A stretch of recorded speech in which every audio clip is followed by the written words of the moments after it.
আসসালামু আলাইকুম ওয়া রাহমাতুল্লাহ। 8 মিনিট মাদ্রাসার পক্ষ থেকে আপনাকে স্বাগতম। আজ আমরা জানব হযরত আবু হুরায়রা রাদিয়াল্লাহু তাআলা আনহু এর প্রতি মহানবী সাল্লাল্লাহু আলাইহি সাল্লামের 5টি বিশেষ উপদেশ। দয়া করে সম্পূর্ণ ভিডিওটি দেখবেন। হযরত আবু হুরায়রা রাদিয়াল্লাহু তাআলা আনহু বলেন, রাসূলুল্লাহ সাল্লাল্লাহু আলাইহি সাল্লাম বলেছেন, এমন কে আছে যে আমার কাছ থেকে এই কথাগুলো গ্রহণ করবে এবং সে মোতাবেক নিজেও আমল করবে, অথবা এমন কাউকে শিক্ষা দেবে যে অনুরূপ আমল করবে। হযরত আবু হুরায়রা রাদিয়াল্লাহু তাআলা আনহু বলেন, আমি বললাম, হে আল্লাহর রাসূল, আমি আছি।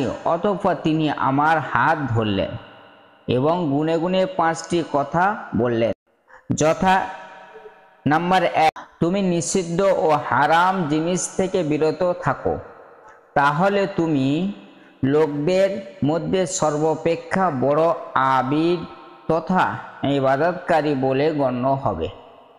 অন্য হাদিসে নবী করিম সাল্লাল্লাহু আলাইহি সাল্লাম গুনাহ বর্জনকারীকে বাস্তবিক মুহাজির বলে ঘোষণা করেছেন। বুখারী শরীফের হাদিস নাম্বার 10। নাম্বার 2, তোমার ভাগ্য আল্লাহ তাআলা যা নির্ধারিত করে রেখেছেন তাতে খুশি থাকো, তবে তুমি মানুষের মধ্যে সবচেয়ে বড় ধনী হবে।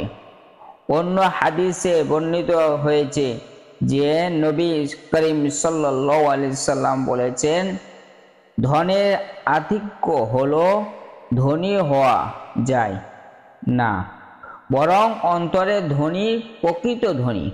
সহিহ বুখারী হাদিস 6446 নম্বর।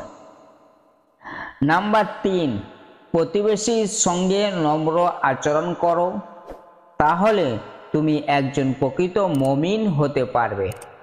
অন্য হাদিসে বর্ণিত হয়েছে যে নবী করিম সাল্লাল্লাহু আলাইহি সাল্লাম বলেন, প্রকৃত মুসলমান সেই ব্যক্তি যার জিহ্বা ও হাত থেকে অন্য মুসলমান আপদ মুক্ত থাকে। সুবহানাল্লাহ। বুখারী শরীফের হাদিস নাম্বার 10। দয়া করে সম্পূর্ণ ভিডিওটি দেখবেন এবং ভিডিওটিতে একটি লাইক দিবেন এবং চ্যানেলটি সাবস্ক্রাইব করে রাখবেন। নাম্বার 4, যা নিজে পছন্দ করো তাও অন্যের জন্য পছন্দ করো, তাহলে প্রকৃত মুসলমান হতে পারবে।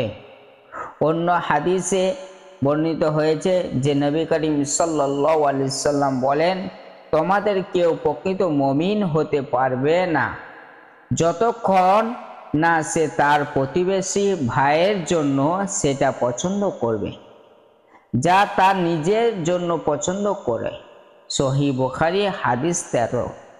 নতুন ভিডিও পেতে চ্যানেলটি সাবস্ক্রাইব করতে পারেন।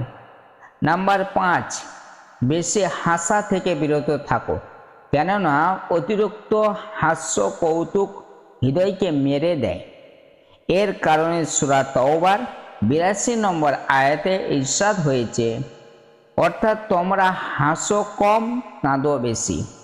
আর হাদিসে নবী করিম সাল্লাল্লাহু আলাইহি সাল্লাম বলেন, হে উম্মতে মুহাম্মাদি, ওই সত্তার শপথ যার হাতে মুহাম্মাদের প্রাণ, আমি যা জানি তোমরা যদি তা জানতে তাহলে হাসতে কম, কাঁদতে বেশি। বিছানায় স্ত্রীদের উপভোগ করতেন না, বাড়িঘর ছেড়ে পথে প্রান্তে বেরিয়ে পড়তে, আল্লাহ তাআলার সামনে কাকুতি মিনতি করতে। বুখারী শরীফের হাদিস নম্বর 1044। অন্য হাদিসে নবী করিম সাল্লাল্লাহু আলাইহি সাল্লাম বলেন, তোমরা খুব ক্রন্দন করো, যদি কাঁদতে না পারো তবে কান্নার ভাব করো। সুনানে ইবনে মাজাহ হাদিস 1337। আল্লাহ তাআলা আমাদের উক্ত গুণ অর্জন করার এবং তার উপর যথাযথ আমল করার তৌফিক দান করুন। আমিন। পরবর্তী ভিডিও পেতে চ্যানেলটি লাইক, শেয়ার, সাবস্ক্রাইব করতে পারেন। আসসালামু আলাইকুম ওয়া রাহমাতুল্লাহ।